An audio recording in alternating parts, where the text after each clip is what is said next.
Hi friends, it's Marie. Welcome back to my channel. Today I'm really excited. I get to share a whole stack of new Altenew stencils with you. So I'm going to share with you and show you these stencils. So this first one is Broken Chevrons. I really like this one. I think it's a great design. I did a little ombre ink blending here. And this next one is really unique. This is the Heart Builder stencil. So the idea behind this one is you take it, you lay it on your paper, ink blend a little bit of ink, and then you flip it over and you ink blend again, and you get two different colors that form a heart. And I think this is really fun. It's almost a 3D kind of look. So I did one here in blues and I did another one in red. I haven't turned these into cards yet, but I really love this bold background. I think it's really fun. So the next one is the Deco Wonder stencil. This one is obviously Art Deco inspired. I thought it was so gorgeous on its own. I really wanted it to stand out. So I put it over with some of Altenew's embossing paste, and then I embossed it in gold. And then I just put a sentiment on there, and you have a really pretty card, and it was, really quick and easy.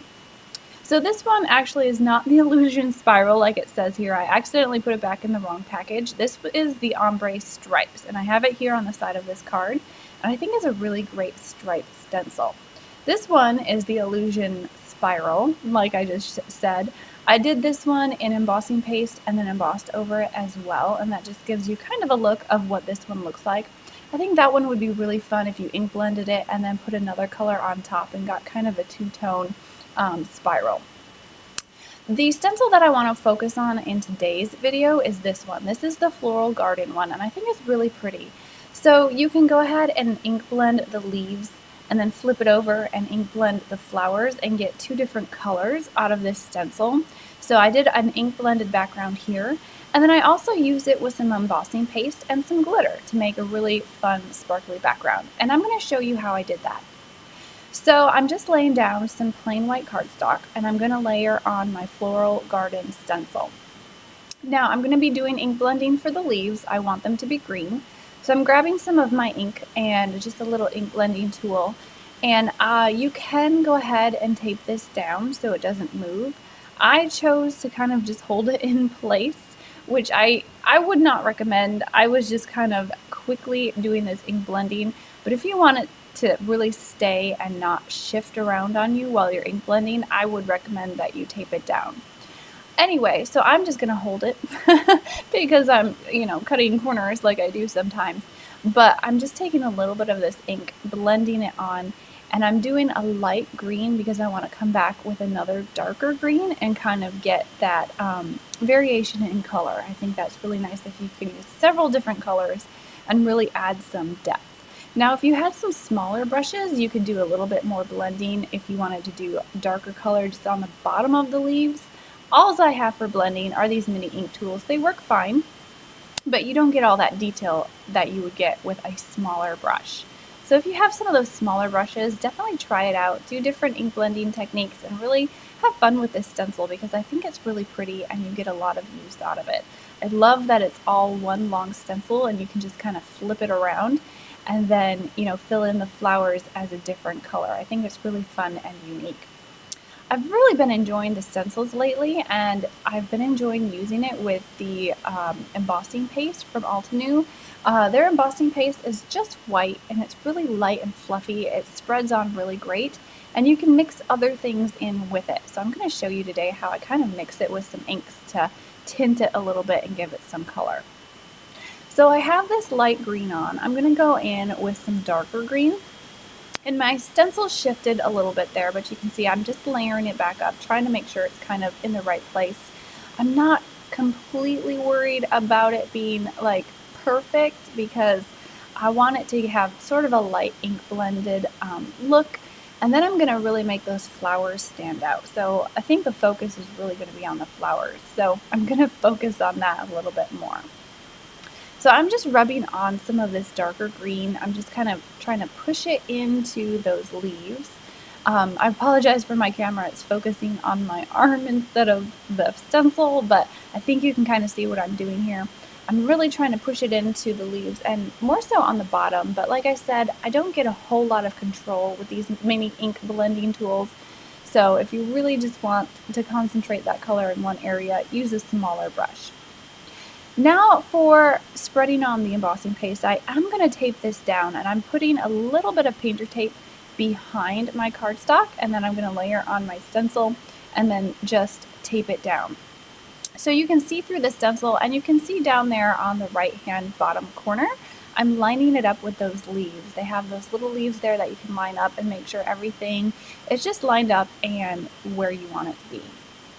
Here's this Altenew Embossing Paste. I am just going to scoop a little bit out of here with a palette knife, and I'm going to show you how I'm going to mix it with some ink to slightly tint it.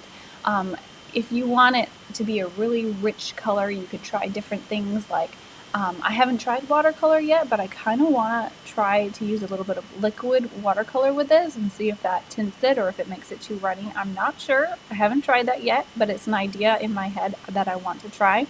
But this does work with inks, so I'm just squishing a little bit of ink down onto my mixed media mat, and I'm using my palette knife, and I am just mixing this up.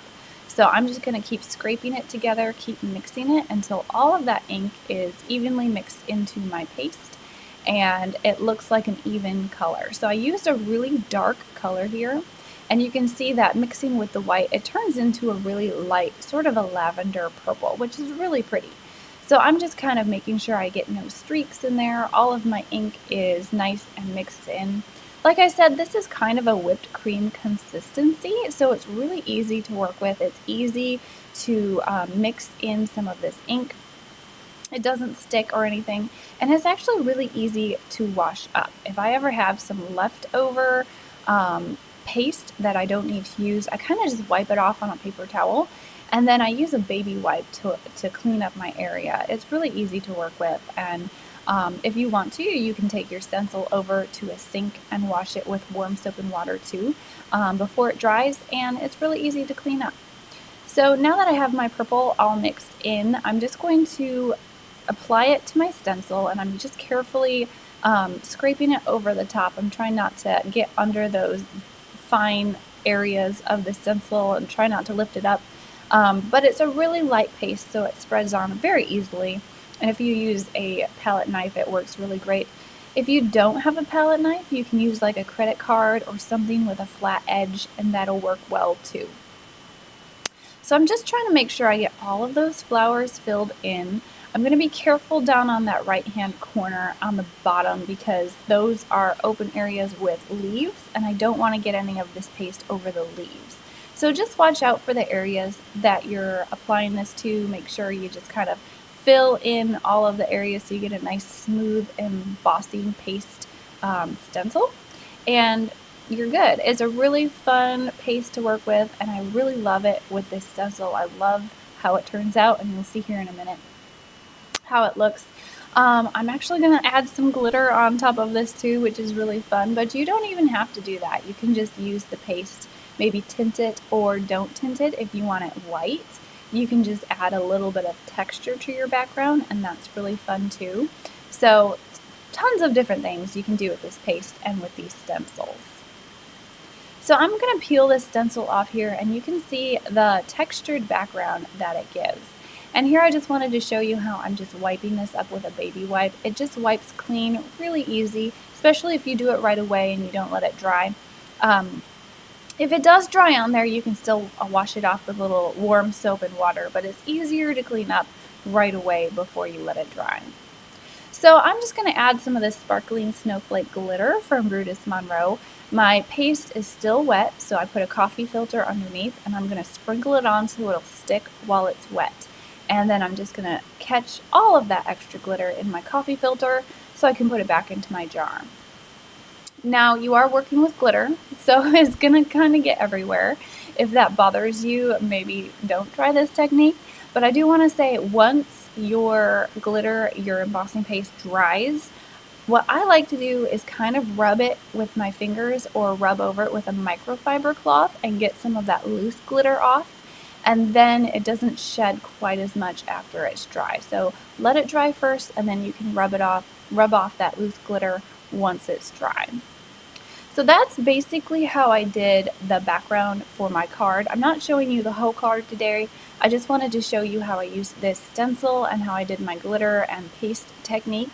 Hopefully it gives you some ideas on how you can make your own cards.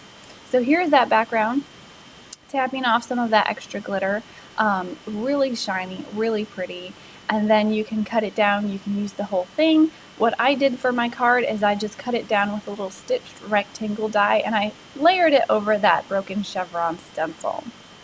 So hopefully this gives you a great look at the Altenew stencils that are being released today. Please join us in our blog hop. Go over to the Altenew blog and just hop along.